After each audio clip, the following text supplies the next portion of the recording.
Listen, folks, today I'm going to make a short video that requires not much editing because I have some sword videos planning out in my head, not sure exactly what I want to do with them yet, that are going to take a little more time to film and edit.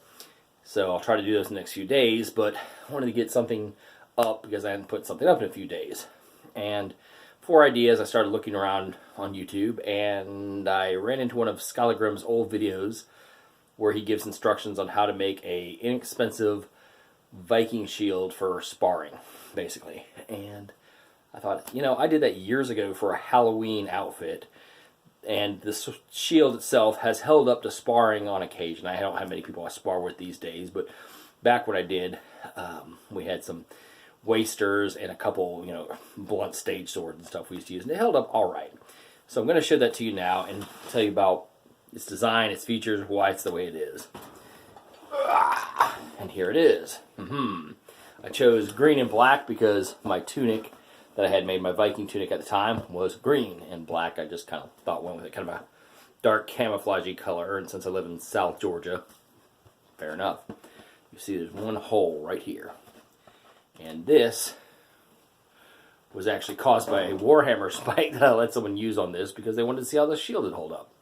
Clearly, this is just plywood. It's about ½ inch thick, but holes through your shield are what you get when a shield is not made historically accurate. Viking shields had oxhide front and back, and this does not. It's just plywood with paint, and you see what happens.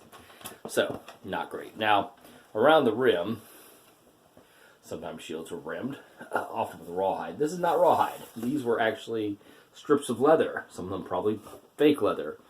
What are they, you may ask? Well, they were cheap belts I bought at Goodwill and just used a lot of small tack nails to hold it all together. But it looks good. It protects the edge from chewing up a bit. As for the boss, if you wonder where I got my boss, I did not buy it from any reenactment supplier or sword store or anything like that. It's actually 2 metal salad bowls from Walmart that I just stacked together and used some epoxy inside to hold them together, and then punched holes in the rim of it with an ice pick and nailed it on. And honestly, if you look closely, you will see there's quite a few dents like here, and you will also see, say, on this side, you might be able to see a couple lines, and those are from sparring sessions back in the day. I don't have anybody I currently spar with, but I used to spar with wasters, wooden swords, and also some, because this is back before HEMA really took off, just blunt stage swords, which aren't very good for sparring if you don't have padding, a lot of it, because they hit too hard, honestly. But we were doing more light, you know, kind of careful with each other. But the bow held up well enough for that. As far as its features on the back side, I have put a strap. The strap I use for mounting the shield on my back. And as you can see, once it's on my back, it's just about as wide as I am, a little bit less wide. But I chose that size because originally I made it about, you know, well, about 4 or 5 inches wider in all directions. More akin to what an actual Viking period shield would be. And for Halloween, I found that it was very much a problem to go through doors because you and stop at the door and the shield is going to go through. You always had to go through sideways, and sometimes you forget. So making this somewhat smaller not only made it more manageable because it was way too heavy at the time to be very wieldy, but also helped me go through doors. So there's something said fast. But this is not necessarily an inaccurate size for period. It's just not as common. They usually were larger from what I understand. As far as measurement, I'll get my old pink ruler from wherever that is. Back in the day, obviously one of those old numbers. It may have been Atlanta or may have been somewhere in Iowa where my dad grew up. But it looks like my shield's about 28 inches across. And so I think 36 to 38 is more common. But it's still a decent size for coverage. And given that it's ½ inch plywood, and Viking shields tend to be thinner than that, but they also have the rawhide on them, it's probably close to the weight. I've never actually weighed it, but it may be a little heavier. It is a little hefty, but it gives a good workout. Unfortunately, I didn't know much about Viking Shield design when I made it, and I put a round grip on it, which is not too well flattened against the flat. It should be a flat handle that lets you get closer to inside like this rather than being more outside like this, which gives you better balance of the shield, distributes the weight more straight down on your hand. But it's what I had at the time, and I may design another shield someday. Now with the strap here, I also thought you don't want this thing flapping around, so I just did this little thing. We can pull it up and then tuck it in there, and it's out of the way. Fun. These straps here, well, this one, I don't have the bottom one anymore, I took it off, but I was just kind of experimenting, because I know in Roman shields they sometimes had the plumbata, which were the throwing darts behind it, and you sometimes hear people hiding other weapons behind a shield, sometimes a dart, sometimes an axe or something. And I thought, well, when it's slung on over my shoulder, or maybe sometimes just carrying, if I was using a spear, just an experiment. And it doesn't really, I don't think pans out for history to have a sword on your shield, but I didn't have enough leather left over to make anything for an axe. So what I did with my Viking sword is make it where you can kind of wedge it down in there.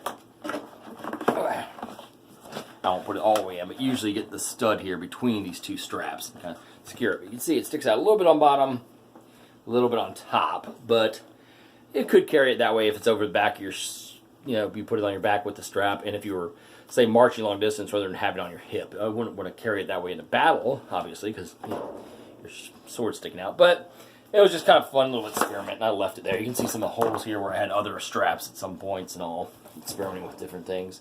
But yeah, that's what Warhammer did to the back here. Peeled it all away.